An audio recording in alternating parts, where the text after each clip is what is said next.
The story is about Asi. She has one younger sister named Desi.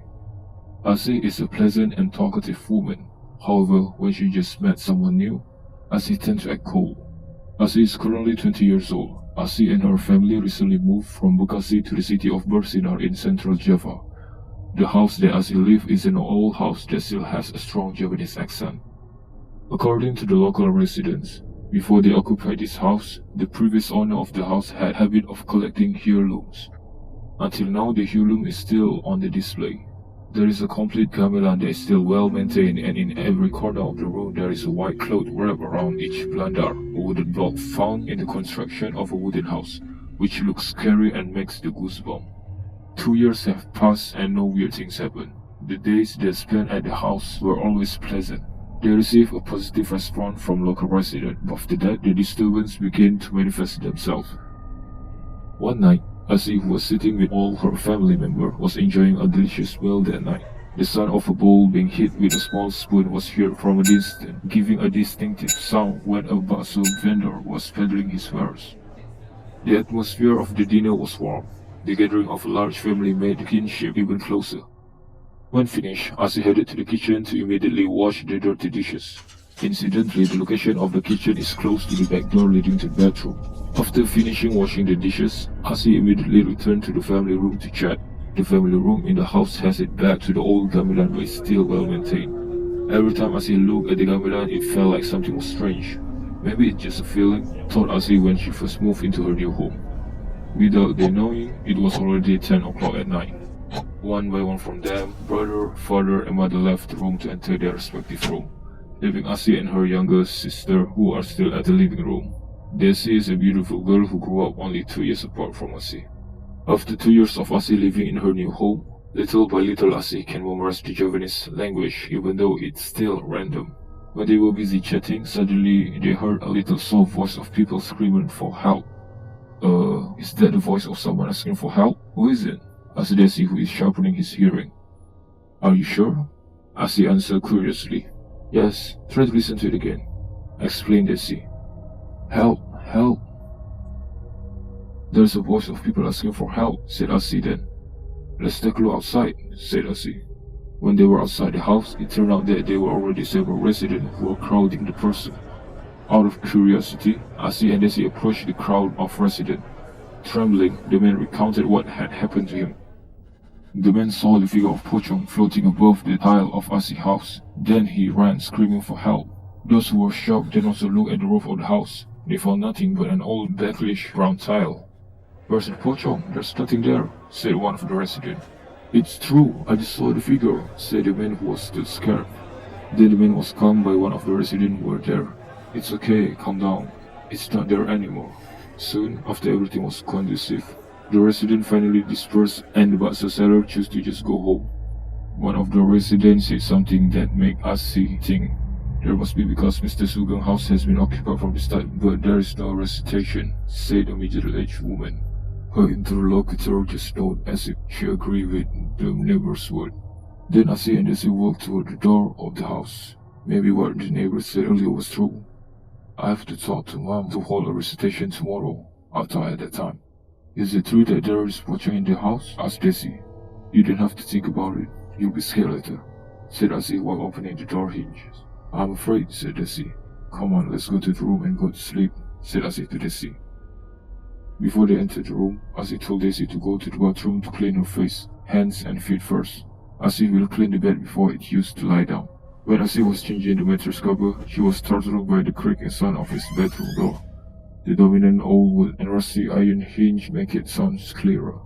Are you done yet? said Asi, still busy changing the mattress cover. There was no answer. Asi looked back. She saw Desi was standing in the doorway. Do you hear me calling you?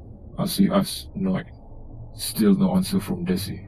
My turn to go to the bathroom now, added Asi while walking and fixing her hair tie. Still without an answer, Desi walked past Asi with a blank stare. Where? She thought. After a few steps, she arrived at the bathroom.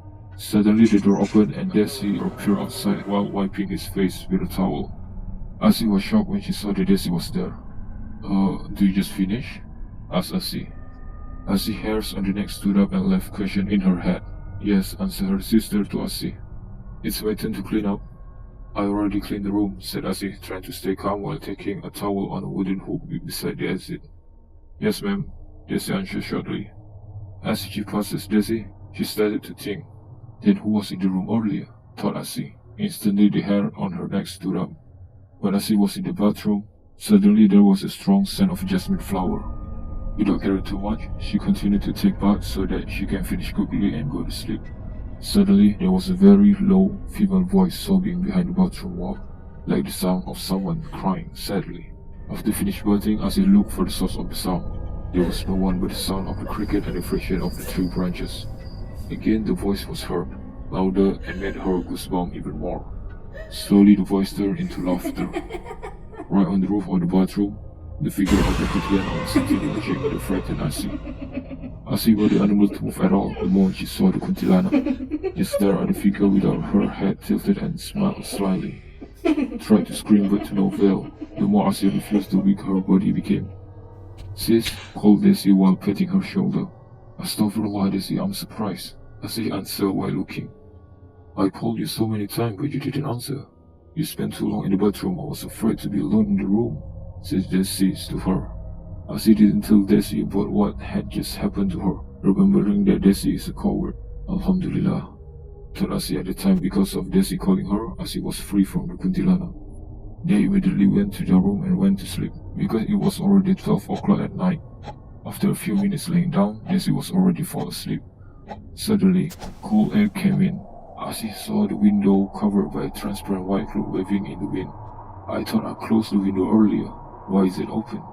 Mumbled Asi. Without thinking, Asi got off the bed and closed the window. When Asi's hand came out of the window and pulled the lever in before she had time to close, she was surprised by the figure of the Kuntilana again right in front of her face through the window and laughed. Asi screamed as loudly as possible, making Desi wake up. Why are you shouting? You're disturbing me sleep, said Desi upset. Asi was silent and then immediately closed the window and lay down again. She didn't want to tell Desi about what happened because Desi will get scared and wouldn't want to accompany Asi that night. Looking up at the ceiling, several wood were lined up neatly, firmly supporting the weight of the old roof tiles. Asi still awake, thinking about some of the events that happened to her this night. She couldn't understand why she was the only one getting disturbed. It was getting late. Her eyes could no longer hold back the sleepiness. Asi fell asleep with many questions still lingering in her head. There was a commotion from outside the house. Asi woke up because of the noise. She was on the bed alone. It turns out that Desi is no longer in her place. Asi went outside to find the source of the sound. It turned out that in the yard there were already many people talking. Coincidentally, her mother was also there. That morning, residents were shaken by the appearance of the pocong that had haunted people who passed the road in front of the Asi family house. Increasingly confident with the condition of the family resident, finally Asi gave advice to her mother to hold a recitation at the house tomorrow. The mother looks at Asi strangely. Why did her daughter ask for a recitation at home? Then Asi explained at length about what she had experienced the night before. Her mother still doesn't believe it, but she still convinced her to agree to hold recitation in the house. Finally, after consulting with all the residents at home, the recitation will be held tomorrow night. The night of the recitation began. One by one, the closest neighbors began to fill the house. Recitation starts. The goal is to avoid being disturbed by supernatural disturbance. After the recitation ended for a day or two, there was no disturbance at all. But in vain, the third and subsequent days, the disturbance get worse. At the time, Asi was lying in the room alone playing phone. Desi and the others were relaxing in the living room. Playing phone while laying made her eyes still faint. She fell asleep. Then she dreamed of being spit on by an old woman. The dream felt real. When he woke up to check around her body, nothing was wet. Turned out it was just a dream. She saw Desi already asleep beside her. There was a knock on Asi's bedroom door. She asked who was knocking on the door, but there was no answer. The second time the door was knocked again. Asi got off the bed. She wanted to open the bedroom door. While opening the door, Asi turned again to ask the figure behind the door who she was. But no one was found. Only the darkness of the room. Asi looked left and right. There was no one. Only the gamelan in the living room she could see. As she turned and walked toward her bed, a figure behind her called her out. As she paused for a moment, trying to calm down, when she turned around, she saw the figure of an unknown old woman. This is the first time she ever saw her. Again, Asi asked who she was. The old woman didn't answer, and she pointed and invited Asi to follow her to the north. It made her hypnotized according to what the old woman said. Asi was silent for a moment, then walked closer. She followed her out through the back door. After a few steps, she left her house. She saw the gate in front of her with a tome written on it. Fortunately, when Asi walked through the dark night, several residents were patrolling and seeing her follow her. Feeling strange, a woman walked alone to the tomb. One of the residents asked her from behind where she was going. No answer from Asi. The resident immediately chased after her and called her loudly, making Asi startle and come back to her sense. Asi, who was confused because she was standing in front of a tomb, then asked the resident who were following her why is she there. Residents were even surprised and asked where is she going. Asi said she didn't know either. She explained that she was walking with her grandmother but suddenly ended up at the tomb. Residents were confused by Asi's explanation and escorted her to her home. On the way, Asi explained everything to them. When she got home, the relatives were already waiting for Asi. Barrage of questions came out of the mouth of her parents. Asi, who had calmed down with what had happened, finally told them everything. Her grandpa, grandma, and auntie were also waiting for her explanation. After everything was told, they finally asked Asi to perform ablution and night prayers.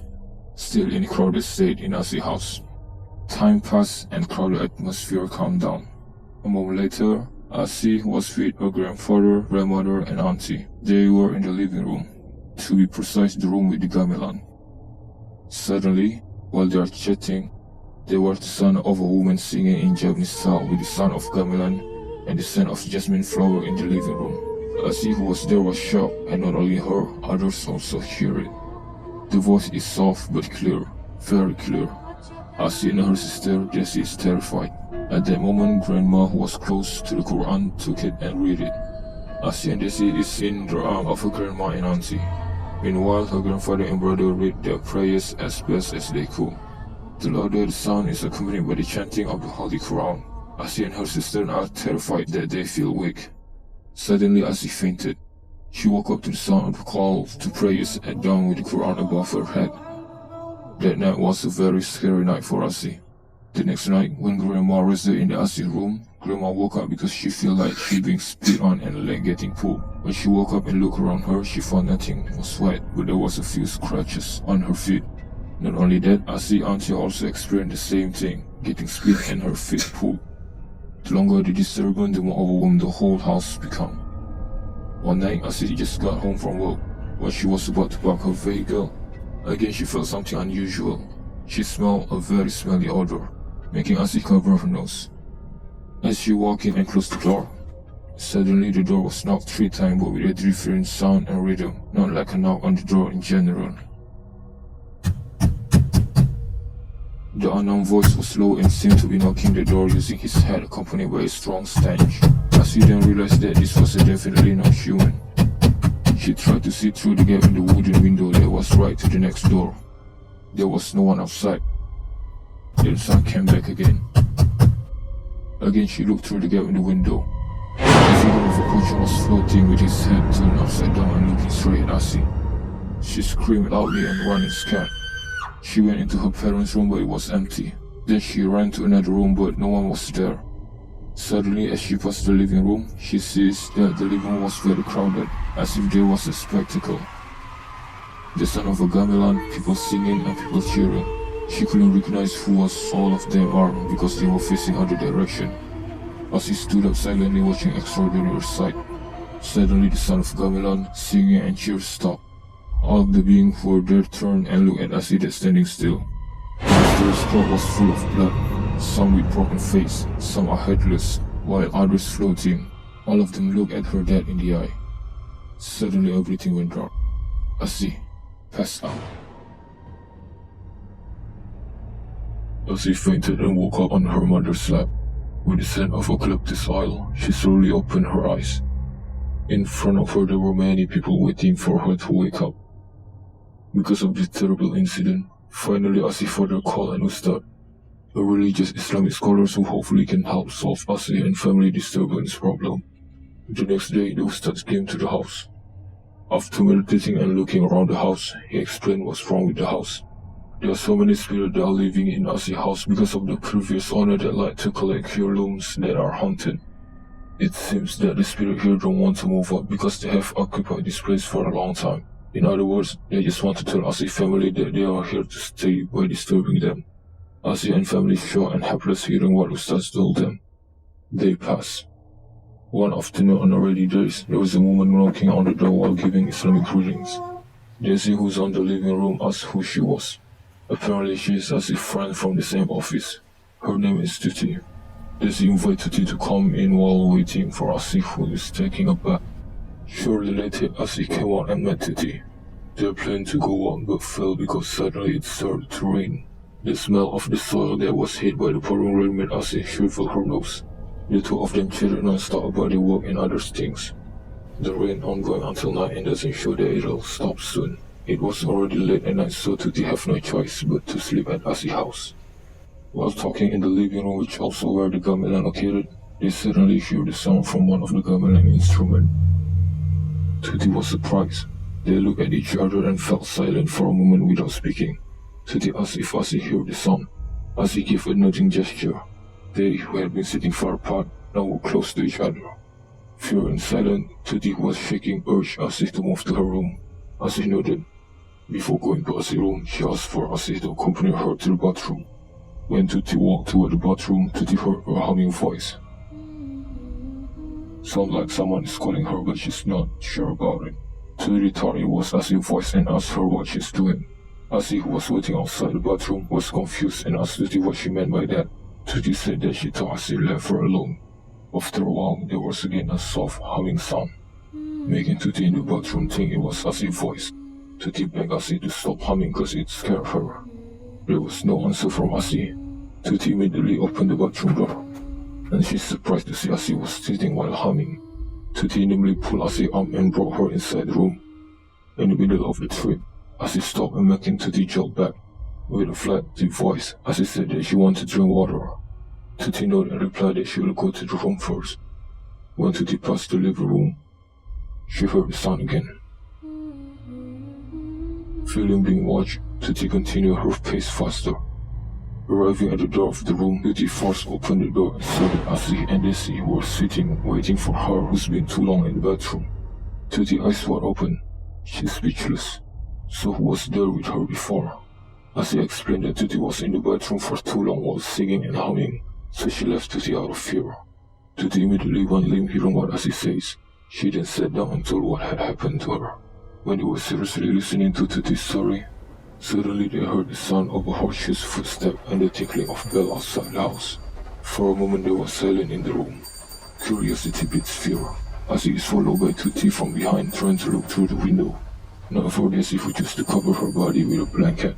As Asi looked through the gap, right in front of her there was a white horse and a carriage with a pocong driver stopped in front of the house. Asi, who was shocked, covered her mouth. Tuti, who also saw it, instantly fainted. Asi, surprised and worried that her friend passed out. Asi asked Daisy to help carry Tuti's body onto the bed. That night was a night that scared Tuti to death. The next day, Tuti intended to leave immediately. Remembering what happened last night made her kneel down to not stay at Asi's house again. Day passed and disturbance continues to happen. Another night, Asi was going out with her friends. Asi returned home at 10 o'clock at night. Everything is done. She just needs to lay down and go to sleep while hoping there will be no disturbance tonight. Again, just the same humming voice she heard when Tuti was in her house days before, making Asi goosebumps. Saying that she was asleep, she did not want to disturb her. Asi tried as best as she could to stay calm while laying on the bed with her eyes closed. She prayed so that the spirit wouldn't disturb her. When Asi opened her eyes and looked at the ceiling, she saw the pocong head with scorched face in front of her eyes. Asi became more and more frightened, tears dripping down her cheeks one by one. Her voice trembled as she sat down and the blanket covered her body. Unable to withstand the fear, she passed out into the silence of the night. She woke up again at 2 a.m. because she heard the sound of the horseshoe footstep again. Asi ran frantically, moving to her parents' room, leaving Daisy alone.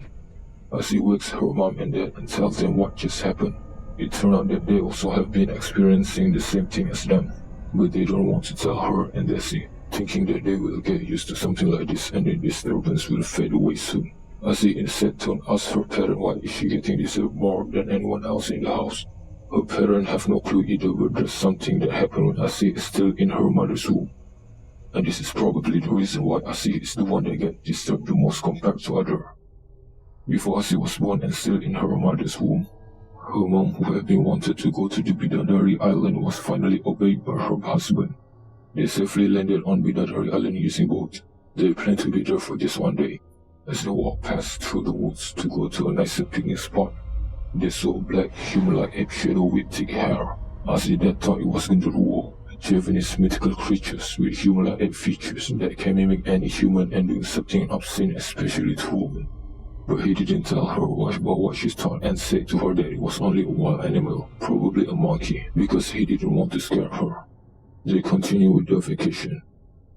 When finally they got home at night, Asih's mom was done cleaning herself and ready to go to sleep alone at the bedroom. Asih's father was still busy cleaning things in the living room. Suddenly, Asih's mom's body felt heavy and she couldn't get up from her bed, just like something on top of her. As she opened her eyes, she saw the figure of Genderuwo sitting on top of her stomach while playing with his sharp fingers. She screamed as loudly as she could. Her husband startled and immediately ran to the bedroom. He saw her laying on bed helplessly. He didn't see the Genderuwo but knew exactly what happened to her wife as he remembered the incident from Bidadari Island earlier that day. He started reading the Quran verse to expel the creature. Instantly the Genderuwo disappeared and her body began to able to move again. They are thankful because both Asih's mom and Asih, who was in the womb, are safe. There were no more unusual things happened until she gave birth to Asih.